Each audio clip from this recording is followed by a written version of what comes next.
नमस्कार, स्वागत आप सभी का। आपके साथ मैं हूं पुनीत मिश्रा। राजनीति आस्थाओं के बदलते दौर का आलम यह कि जो ऊंट राजनीति की करवटों को बताता था, ऐसा लगता है मानो वही कंफ्यूज्ड हो जाए। ताजा मामला मध्य प्रदेश कांग्रेस को लगे झटके का है। सागर के खुरई से कांग्रेस के पुराने आस्थावान अरुणोदय चौबे अपनी पार्टी से रिसा गए। न सिर्फ रिसाए हैं बल्कि इस्तीफा भी दे दिया है। इस्तीफे के साथ ही विपक्ष अरुणोदय में समाज सेवी नेता देखने लग गया है और कांग्रेस फिलहाल वापसी की उम्मीद में है।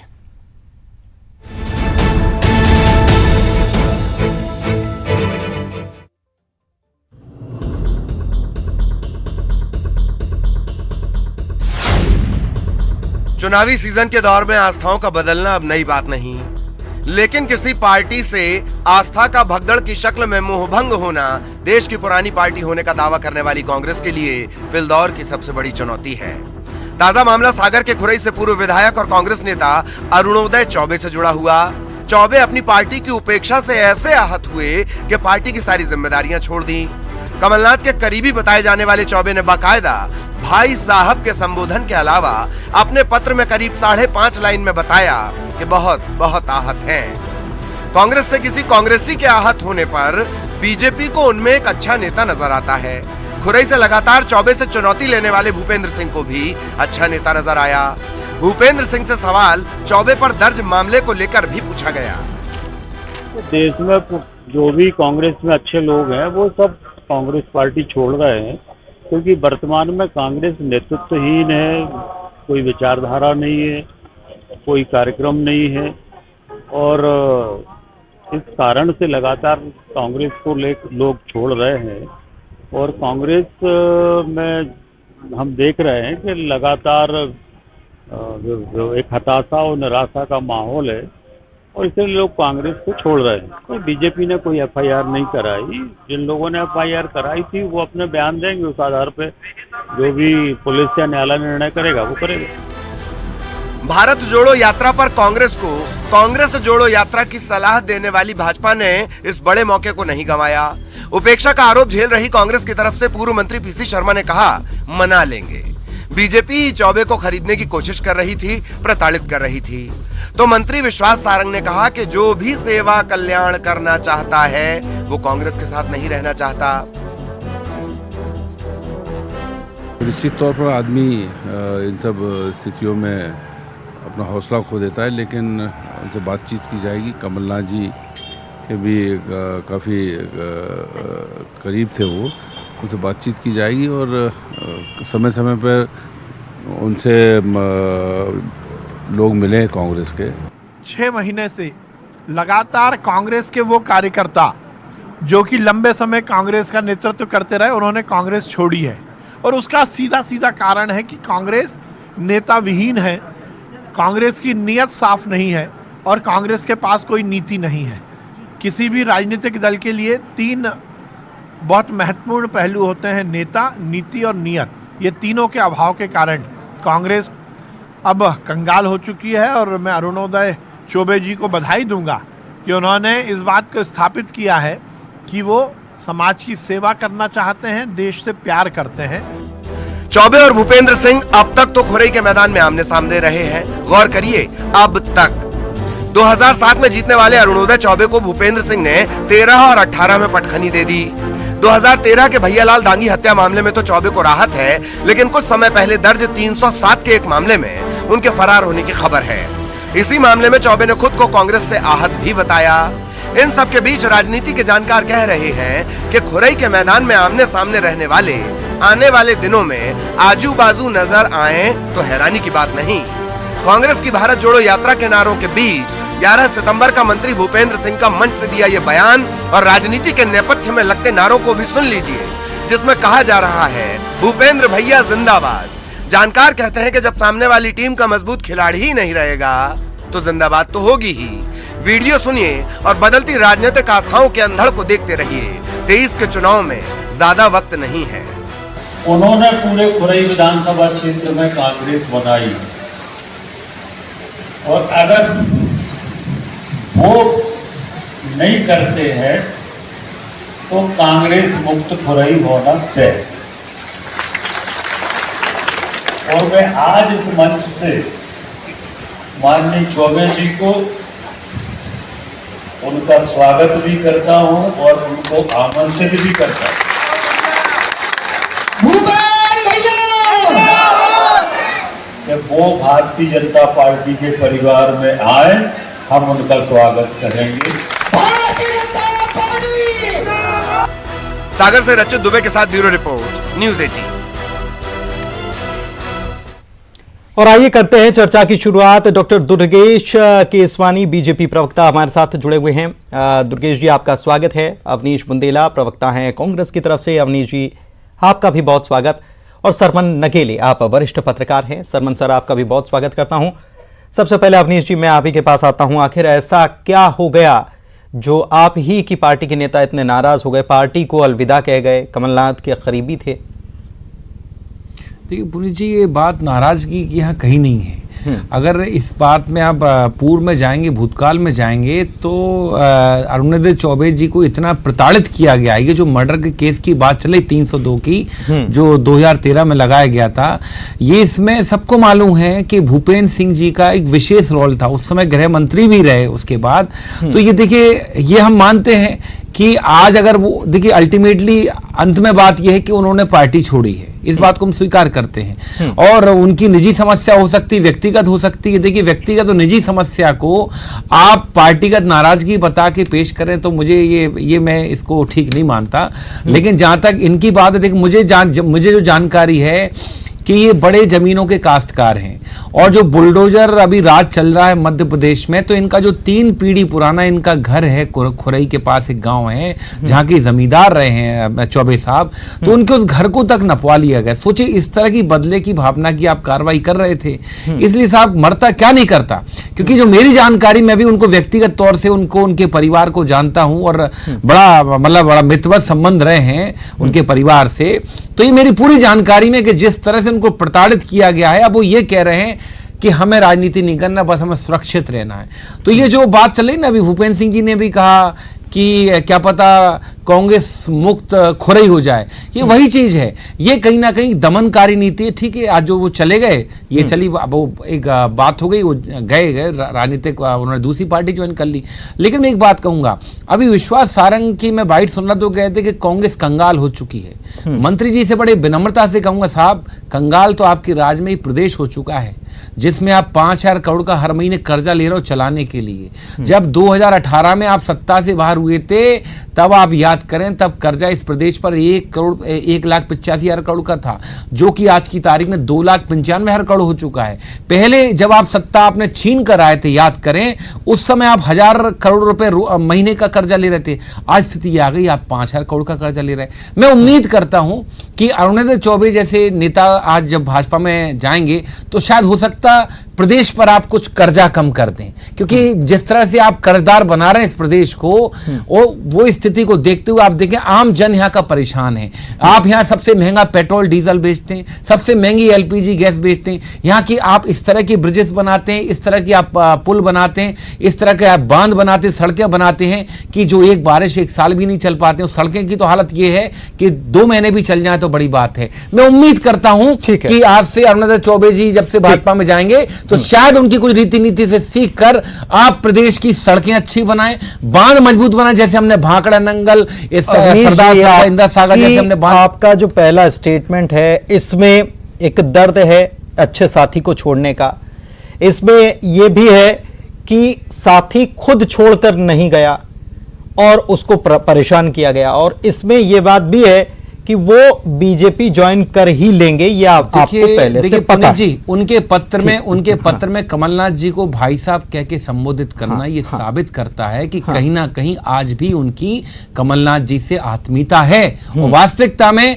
क्योंकि पृथ्वीपुर विधानसभा उपचुनाव में मैंने उनके साथ काम, वो भी प्रभारी थे, मैं भी वहां का प्रभारी था, तो मैं बहुत अच्छे से इनके परिवार को जानता हूं। मुझे मालूम है चौबे परिवार एक बहुत सम्मानित परिवार है। और आज राजनीति में और आत्मीयता दोनों अलग अलग चीजें हैं, कभी भी बदल जाती है। आस्था तो कभी भी बदल जाती है, आत्मीयता बनी रहती है।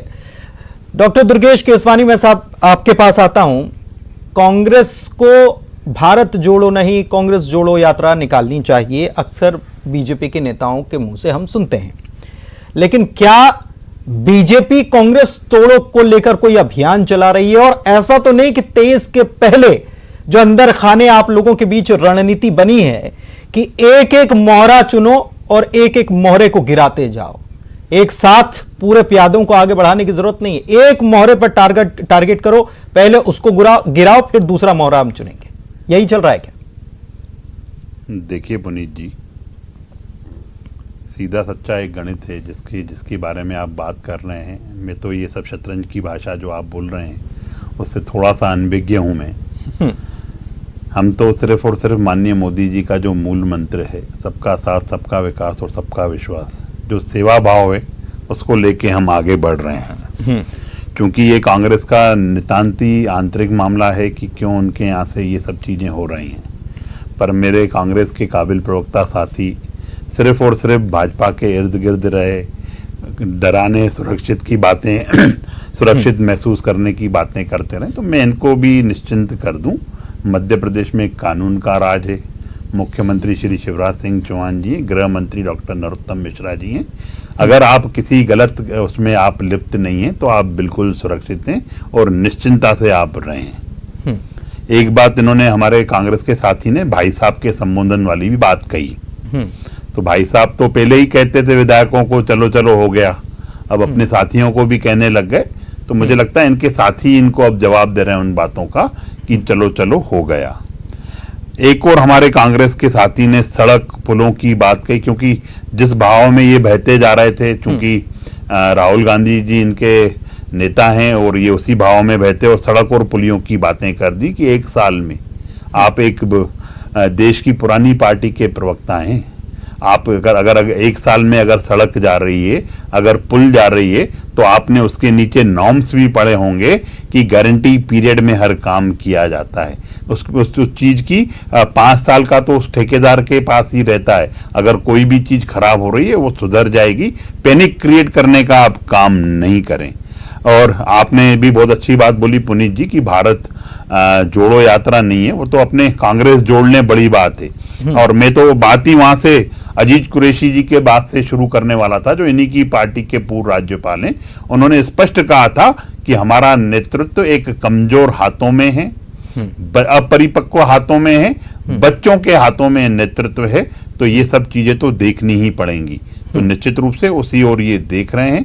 आज जो भी विकास, जो भी प्रदेश का विकास, जो भी देश का विकास करना चाहता है, वह निश्चित रूप से भारतीय जनता पार्टी की और आशा भरी निगाहों से देख रहे हैं।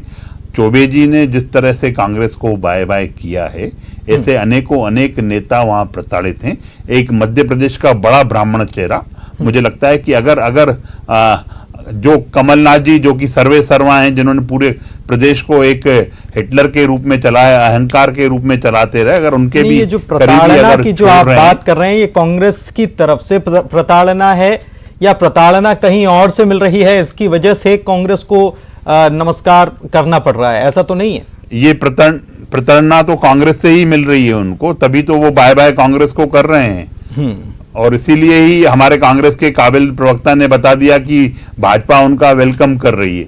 तो मुझे लगता है कि जो प्रदेश का विकास चाहता है, भाजपा तो वेलकम कर रही है। ये तो मंत्री भूपेंद्र सिंह ने कह भी दिया कि भाजपा में उनका स्वागत है, ये तो उन्होंने कह ही दिया। रूप से। और वो खुरई से ही आते हैं। और खुरई का अगर सियासी गणित समझा जाए तो कोई भी किसी अगर बच्चे को भी पूछ लिया जाएगा तो भी वो बता देगा कि क्या स्थिति है। ठीक है, मैं आपके पास लौटूंगा, सर लौटूंगा। मेरे साथ और भी मेहमान है ना हमारे साथ। सरमन नगेले जी हमारे साथ वरिष्ठ पत्रकार हैं, उनसे भी बात करते हैं। सरमन जी, कैसे देखते हैं इसको? खुरई का सियासी गणित देख लें, बिल्कुल साफ है, बिल्कुल किताब की तरह खुला हुआ है, लेकिन क्या हमें इसे इसी तौर पर देखना चाहिए या फिर इसके कुछ और मायने हैं? देखिए माननीय पुनीत जी, आपने बिल्कुल ठीक कहा कि खुरई में जो अभी राजनीतिक घटनाक्रम चल रहा है, वो ये पत्थर पर लिखी हुई दीवार, मतलब दीवार पर जो लिखी हुई इबारत रहती है उसको आसानी से कोई पढ़ सकता है। वो पढ़ इस संदर्भ में पढ़ सकता है कि जो मध्य प्रदेश के नगरीय प्रशासन मंत्री हैं भूपेंद्र सिंह जी, उनको अपने उस क्षेत्र में एक छत्र राज करना है और एक छत्र राज के तहत वो काम कर रहे हैं और करना भी चाहिए। अब दुर्भाग्य से कांग्रेस पार्टी अपने कार्यकर्ताओं को, अपने पदाधिकारियों को ना तो समझा पा रही, ना उनको समझा बुझा पा रही, ना उनके साथ कोई संवाद कर पा रही तौर तरीके के साथ में, जिससे कि वो दल छोड़कर ना जाएं। अब जो हाल ही में जो घटनाक्रम हुआ है अरुणोदय चौबे जी का, उनका विवादों से नाता रहा है। वो एक बार जेल भी होकर आए हैं 307 के प्रकरण में, बाद में वो बरी हो गए। फिर अभी 6 महीने पहले, 4 महीने पहले फिर एक विवाद हुआ था कलेक्ट्रेट में। उस कलेक्ट्रेट में कांग्रेस और बीजेपी के कार्यकर्ताओं के बीच में बहुत झड़प हुई थी, उसमें कई सारे लोग घायल हुए थे। उसमें फिर एक एट्रोसिटी एक्ट लगा था और उसमें करीब 100 जो कांग्रेस के कार्यकर्ता हैं उन पर प्रकरण पंजीबद्ध हुए थे। तो अब जो मेरी जो सूचना है, जो मेरी जो इंटरनल जो सूचना है, वो ये मेरे को बताई जा रही है कि कुछ एक पैक्ट हुआ है कांग्रेस और बीजेपी के नेताओं के बीच में। उस पैक्ट के तहत ये सब पूरी स्क्रिप्ट लिखी गई है। और अरुणोदय चौबे जी तो शायद 3-4 महीने पहले ही बीजेपी ज्वाइन करने वाले थे, नहीं कर पाए हैं, तो हो सकता है निकट भविष्य में वो कर लें। लेकिन ये तो हो गया इनका, अरुणोदय चौबे जी का।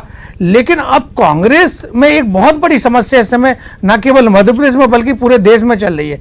देखिए, अब आप अरुणोदय चौबे छोड़कर जा रहे हैं। मेरा ऐसा मानना है कि कांग्रेस पार्टी को, माननीय कमलनाथ जी को, एक कांग्रेस कार्यकर्ताओं की समस्याओं के निवारण के लिए एक प्रकोष्ठ बनाना चाहिए, उनको एक सेल बनाना चाहिए कि जो भी लोग प्रताड़ित रहते हैं, परेशान रहते हैं, जिनको कोई किसी तरह की दिक्कत है, उनकी बातें सुने, वो जाएं और उनकी समस्याओं का समाधान करें। लेकिन ये कांग्रेस पार्टी में ऐसा हो नहीं रहा है, ऐसा हो नहीं रहा है और इसलिए शायद ये अपने स्तर पर चिटकन जो है ये यही वजह से है। अवनीश जी, आपने कहा अपनी बात में कि नपटी करवा ली गई थी उनकी पुश्तैनी जमीन की, और पुश्तैनी मकान जो है, अगर नपटी करवा भी ली गई, और क्या ऐसा है कि अगर सत्ता पक्ष ऐसा कर भी रहा है, चलिए एक बार की आपके आरोपों में थोड़ा भी दम मान लें, तो अगर सभी कांग्रेस के नेताओं के घर की नपटी हो जाएगी तो क्या सब टाटा बाय बाय कर देंगे? देखिए, बात एक समझिए पुनीत जी, जिस तरह से शर्मन जी ने भी उस बात पर प्रकाश डाला और उस बात की सफाई आप देखें, खुद भूपेंद्र सिंह जी दे रहे थे कि भाजपा ने केस दर्ज नहीं कराया था। ये बात सही देखिए कि जिस तरह से पिछले 6-7 साल से वो परेशानी, वो दंश झेल रहे हैं खुरई में, उन पे हर तरह के केस लगा दिए गए, उनके परिवार पर केस लगा दिए गए। मतलब आप समझ लें वो अब ये गुहार लगा रहे हैं कि उनको जिंदा रहना है। और सबसे बड़ी बात पुनीत जी, देखिए मैं बात कह चुका हूं, अगर इस बात की हम बार बार लकीर क्यों पीटें? देखिए, जो छोड़कर चला गया, ठीक है, वो एक अच्छे कार्यकर्ता नेता थे, हम सदैव उनका सम्मान करते हैं, बुरा लगता है। मैं आपको लेकिन बता दूं कि कांग्रेस पार्टी ने इस 2018 के बाद हमने कितना बड़ा दंश झेला है। हमने सरकार खो दी साहब। हमको उस समय 24 लोग छोड़कर बेंगलोर चले गए, सौदेबाजी करके। उन्होंने जिस तरह से कहते ना जनतंत्र का जो गला घोंट कर जो भाजपा ने सरकार बनाई है। अब ठीक है, आज तो हम तो कहते ना पुनीत जी कि हम तो बहुत बड़ा नुकसान झेले बैठे हैं, लेकिन आप देखें उस समय आपको मेरे चेहरे पर इस तरह का भाव नहीं दिखा।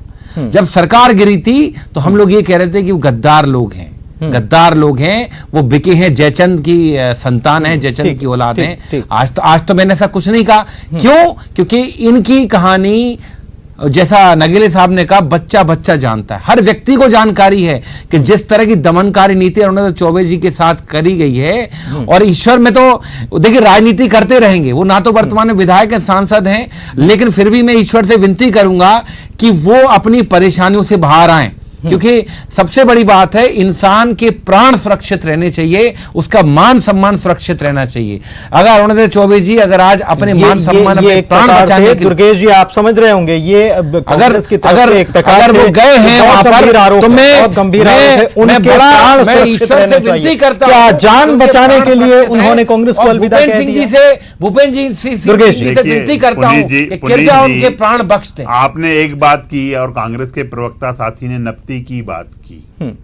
आपने जब सरकार में थे, हम तो कभी भी भेदभाव करके काम नहीं करते हैं, पर आपने तो हमारे गोपाल भार्गव जी की जो पूरी बाउंड्री वॉल थी वो तोड़ दी। हमारे संजय पाठक जो विधायक मंत्री थे, उनकी पूरे गार्डन को आपने तहस नहस कर दिया। दुर्भावनावश आपने ये काम किया, पर हम तो वो भी नहीं पुनीत जी, करते इसका हैं। जवाब देना चाहूंगा। और उसके बाद भी ये जिस तरह से अभी भी ये सौदेबाजी का आरोप लगा रहे हैं, तो मुझे लगता है कि जो जनता ने हमें जनमत दिया, ये उस पे एक प्रश्न चिन्ह लगाने का काम कर रहे हैं। अगर जो विधायक इनको छोड़ के गए वो इन्हीं की वजह से, क्योंकि कमलनाथ जी उनको कहते थे ठीक है, वो बात तो सबको पता ही है, वो तो सबको पता। तो ये वही पुरानी बातों को लेके आज तक उस फोबिया से बाहर नहीं निकल पा रहे हैं। और सौदेबाजी हुई तो आप सिर्फ मीडिया में आरोप भर मुंह की जमा खर्ची क्यों कर रहे हो? आप अगर सौदेबाजी आपको लगती है तो आप उसके प्रूफ पर बताइए जनता को, जनता भी जानना चाहती है। अगर कहीं कुछ ऐसा हुआ है तो उसके प्रूफ लेके आइए, अदालतें हैं, मीडिया में आप अच्छा खासा स्पेस दे रहे हैं। पर ये अपनी जो इनकी जो अंदर की जो कमजोरियां हैं पुनीत जी, कांग्रेस कतई उस पर ध्यान देना नहीं चाह रही है। ये क्या करते हैं, अगर इनको कोई छोड़ के जा रहा है तो ये उस पर आरोप और दोषारोपण करने का काम करते हैं, क्योंकि इनके नेता राहुल गांधी जी भी आरोप पर आरोप लगाने का काम करते हैं और ये भी आरोप पर आरोप लगाने का काम करते हैं। लेकिन जो छोड़ के जाता है उसको बीजेपी इतनी भाग क्यों जाती है? और बीजेपी को वो अच्छा नेता, वो अच्छा विचारक, अच्छा समाज सेवी क्यों नजर आने लग जाता है? देखिए, जब कार्यकर्ता, भली विपक्ष की हमारी लड़ाई विचारधाराओं को लेकर लड़ाई है, कोई आपसी किसी को नहीं। अगर कोई अच्छा नेता है तो निश्चित रूप से, मैं अभी भी आपके चैनल पे कह रहा हूं, अवनीश बुंदेला जी बहुत अच्छे नेता हैं पर गलत पार्टी में, तो इससे उससे वो गलत तो नहीं हो जाएंगे ना। अगर कोई अच्छा आदमी है तो अच्छा होगा, उसकी हम तारीफ करेंगे। और अगर जिसको देश की बात करनी है, खुला ऑफर है, अच्छे लोगों के लिए खुला ऑफर है, अच्छे लोगों के लिए खुला ऑफर है, जो भी आना चाहे। नगेले साहब, ठीक है सर, समय की समाप्ति की तरफ हम बढ़ रहे हैं। अवनीश जी, आप कुछ कहना चाह रहे थे शॉर्ट में, फिर मैं इतना कह रहा था साहब, सागर में जो उनकी बाउंड्री तोड़ी थी, सागर में महापौर आपकी पार्टी का, विधायक आपकी पार्टी का था, कृपया हम पर आरोप ना लगाएं। और संजय पाठक की जो निर्माण था वो ग्रीन बेल्ट की जमीन पर निर्माण था, वो तो टूट नहीं। नगेले साहब उस पर प्रकाश डाल सकते, बस मेरा नहीं, वैसे भी अगर कोई भी निर्माण टूटता है तो ये बात तो सही है कि सारी चीज़ें जो हैं कागज़ों पर अभी भी बहुत सारी चीज़ें ठीक नज़र आती हैं, या कागज़ नहीं बने होते हैं, बन जाती हैं और फिर टूट जाता है। ये सबको पता है कि होता क्या है, बुलडोज़र कैसे चलता है और फिर बुलडोज़र से डर भी क्यों लगता है। ठीक है सरमन सर, मैं आपके पास आता हूँ और बहुत शॉर्ट में मैं आपसे समझना चाहूँगा कि ये 2023 के पहले जब भारत जोड़ो यात्रा कांग्रेस निकाल रही है, क्या ऐसा कुछ टारगेट या फोकस्ड है कि कांग्रेस को कितना टूट जाएगी, जितना टूट जाएगी टूट जाना चाहिए उसको, कुछ है क्या दिमाग में? नहीं माननीय पुनीत जी, आप बिल्कुल ठीक कह रहे हैं। कांग्रेस पार्टी में लगातार जो एक जिसको कि कह सकते हैं कि लोगों की रवानगी जैसा एक पूरा का पूरा सिलसिला चल रहा है, ये कांग्रेस के लिए, लोकतंत्र के लिए और कांग्रेस के जो संगठन के लोग हैं, जो उनके मुखिया हैं, जो उनकी नुमाइंदगी कर रहे हैं, जो उनके लीडर हैं, उनके लिए चिंता का विषय है, उनके लिए आत्ममंथन का विषय है और उनके लिए इस बात का भी विषय है कि वो गौर करें कि हमारे कार्यकर्ता हमसे छिटक क्यों रहे, हमको दल छोड़कर क्यों जा रहे हैं, ये पलायनवादी क्यों हो रहा है। आप पलायनवादी जो लोग हो जाते हैं उनको राजनीति में रहने का उनके दल में कितना है कि नहीं है, ये वो तय करें। तो ठीक, चलिए ठीक है, बहुत शुक्रिया हमारे साथ चर्चा में शामिल होने के लिए। लेकिन अगर कांग्रेस ये सोच रही है कि जो जाने वाले हैं वो चले जाएं, जो बचेंगे वही ठोस बचेंगे, तो फिर कितने बचेंगे ये भी समझिए। और जिसका जिक्र कर रहे थे नगेले साहब कि एक प्रकोष्ठ ऐसा बना लेना चाहिए कांग्रेस को। बहुत शुक्रिया आप तीनों मेहमानों का चर्चा में शामिल होने के लिए, और इसी के साथ इस डिबेट में भी इतना ही। नमस्कार।